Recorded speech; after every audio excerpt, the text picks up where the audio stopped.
Donc les amis, on continue notre petite avancée sur le langage Kotlin.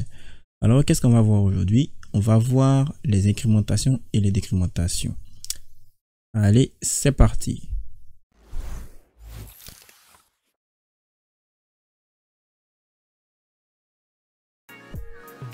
Donc, les incrémentations et les décrémentations, qu'est-ce que c'est? On va créer une nouvelle classe comme d'habitude et on va créer incrément tout simplement. On refait la même chose, on crée notre fonction main et on va essayer de l'expliquer un peu. Donc, on suppose que j'ai une variable que je vais appeler x1 qui est de type int. Maintenant, je veux afficher cette variable, mais je veux que la valeur qui soit affichée augmente au fait. Donc, au lieu d'afficher 10, je veux afficher 11. Donc, normalement, j'allais essayer de changer directement ma variable. J'allais mettre le nom de la variable, j'allais mettre x1 et puis x1 est égal à 11. Mais on peut le faire directement à affichage. C'est ça qu'on appelle une incrémentation. Donc, je vais dire que x1 augmente de 1 au fait. Donc, la véritable manière d'écrire c'est x1 est égal à quoi? À x1 plus 1. Donc, pour dire x1 est égal à x1 plus 1, j'ai dit tout simplement x1 plus plus. C'est la même chose que x1 est égal à x1 plus 1. Si vous voulez, on met ça en commentaire. Et on exécute pour voir ce qui va se passer. Qu'est-ce qu'il va nous donner? Normalement, il va nous donner 11. Donc, il nous donne quoi? Il nous donne 10. Qu'est-ce qu'on a dit?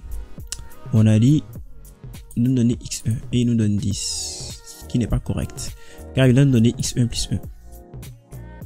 x1 est égal à 10. Ah ouais, c'est une post-incrémentation en fait. Donc il y a deux types d'incrémentation. Il y a ce qu'on appelle la pré-incrémentation et la post-incrémentation. Là il nous a donné 10. Pourquoi? Parce qu'on lui a dit affiche-nous x1. Maintenant après avoir affiché x1, augmente x1 de 1. Voilà. C'est ça la post-incrémentation. Donc cette fois-ci, si j'essaye d'imprimer x1 simplement, donc là je vais dire, je vais mettre un petit message devant pour dire post-incrémentation. Voilà. Et je lui dis nous afficher x1. Qu'est-ce qu'il va nous afficher là? Il va nous afficher 11. Donc on attend que ça compile. Et voilà, il nous affiche 11.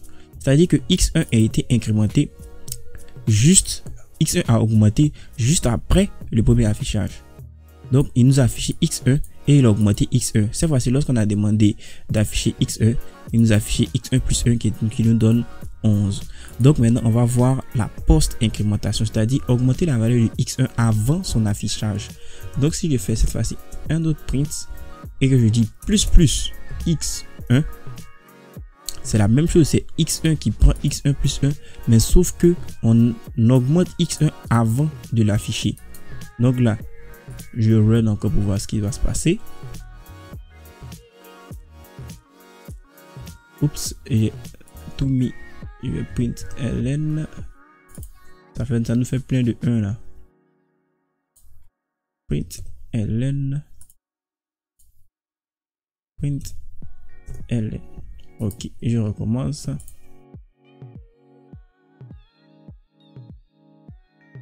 Donc voilà, il nous affiche 11.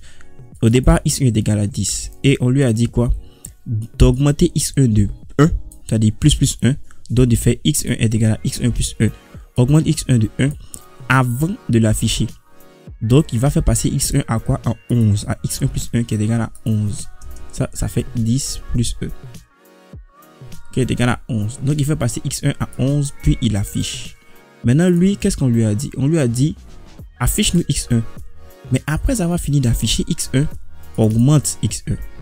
C'est très efficace pour faire les compteurs. Si on veut compter un peu comme les minuteurs d'ordinateur ou de téléphone portable. Donc voilà.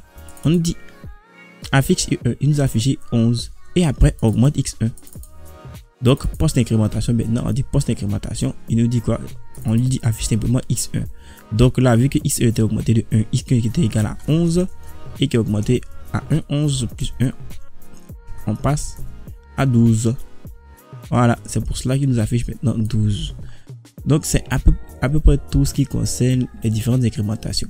Maintenant, les incrémentations sont très importantes au niveau des priorités car les incrémentations sont prioritaires en fait. Elles passent devant toutes les autres priorités que nous avons vues la dernière fois.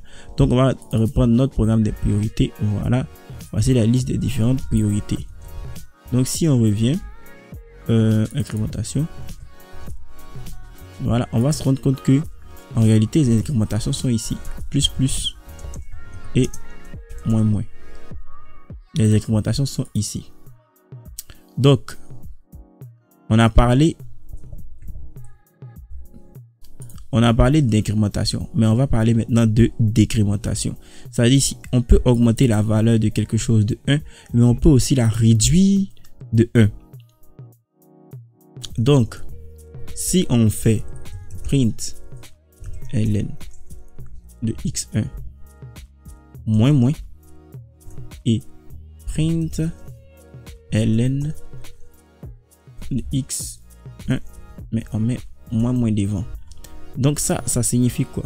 Ça signifie que x1 prend la valeur x1 est égal à quoi? À x1 moins 1, tout simplement. C'est pour cela qu'on fait le moins moins et le plus plus. Au lieu d'écrire x1 est égal à x1 moins 1 ou x1 est égal à x1 plus 1, on dit x1 moins moins ou x1 plus plus. Donc là, x1 va être diminué de 1 et là, x1 va être augmenté de 1. Mais ici, x1 va être diminué de 1. Il va être affiché plutôt et après diminué. Alors que là, x1 va être diminué et après affiché. Exactement comme avec l'incrémentation, avec l'augmentation. En fait, l'incrémentation, c'est l'augmentation et la décrémentation, c'est une diminution. Tout simplement. Donc, c'est à peu près tout ce qui concerne l'incrémentation et la décrémentation. Maintenant, je vais vous apprendre une autre technique pour bien vérifier tout ce qui concerne les incrémentations pour connaître nos valeurs. On va passer pour cela en mode débugage. Pour ce faire, c'est très simple. On fait clic droit et on fait debug. Donc si on fait debug, notre programme va s'exécuter pas à pas. Il va s'exécuter pas à pas. Il va nous permettre de voir les valeurs qui ont été incrémentées et décrémentées. Donc là, j'ai fait debug. Il va commencer dès le début. On vient, on doit lui dire commence ici. Voilà, donc on recommence et je fais debug. Donc voilà, on a un nouveau type de console là. Donc notre programme commence ici. En fait, ce petit point est appelé un breakpoint, c'est un point d'arrêt. Lorsque tu passes en mode débogage, tu dois absolument mettre un point d'arrêt pour dire à ton programme arrête-toi à ce moment-là. Et vous allez constater à côté ici en vert là, il y a une sorte de ligne fantôme en fait. C'est cette ligne fantôme qui nous dit ce qu'il y a dans nos variables. Donc là, on a le bouton avancer pour avancer dans notre programme. Donc on fait un pas. Et là, qu'est-ce qu'il nous dit? Qu'est-ce qu'il nous fait? Il nous dit quoi? Que x1 est égal à 10. x1 a pris 10 au fait. La variable x1 a pris 10. Lorsqu'on arrive à cette étape là, donc x1 est égal à 10. On avance. Qu'est-ce qu'il nous dit là? Que x1 a été réduit de 1. Donc x1 est égal à 9.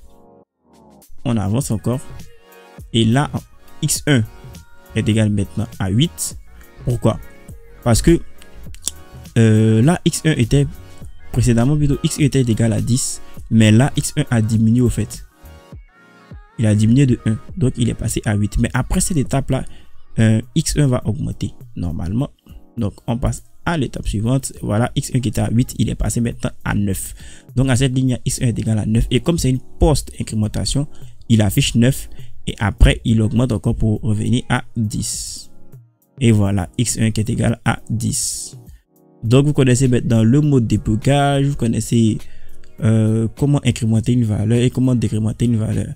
Alors c'est tout pour ce tuto sur Kotlin. On se dit à la prochaine et surtout n'oubliez pas de mettre le pouce bleu, de vous abonner et de partager la vidéo tout autour de vous. Vous pouvez aussi me suivre sur les différents réseaux sociaux qui s'affichent là. Allez, on se dit à la prochaine.